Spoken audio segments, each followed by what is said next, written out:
अस्सलामुअलैकुम नाज़रीन, आप लोग कैसे हैं। उम्मीद है कि अल्लाह के फजल करम से आप लोग खैरियत के साथ होंगे। तो आज हम शुरू करने वाले हैं सबक नंबर 6 हरूफ बेतरतीब। तो चलिए शुरू करते हैं। बिस्मिल्लाहिर्रहमानिर्रहीम।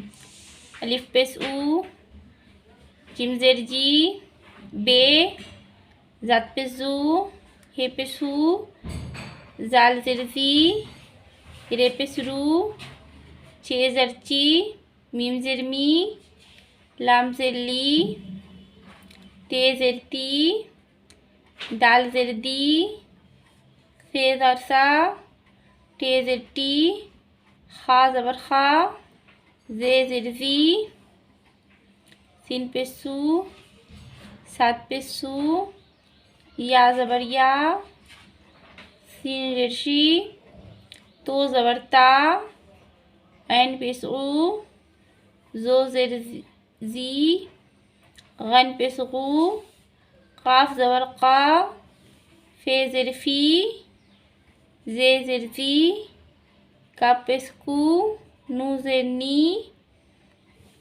हे पे सू, हमज़ा ज़बर आ, दाल ज़बर दा, रे ज़र री, डाल पे डू, पे।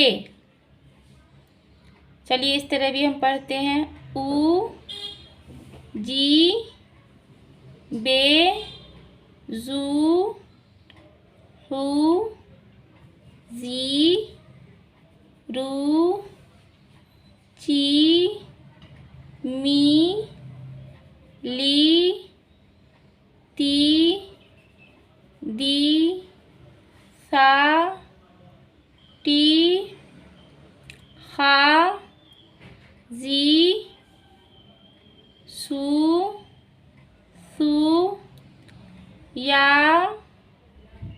शी, ता, ऊ, जी, ऊ, का, फी, जी, कू, नी, हू, आ, दा, री, डू, पे। तो उम्मीद है कि आपको समझ में आया होगा। तो जब तक के लिए इतना ही। अल्लाह हाफिज़।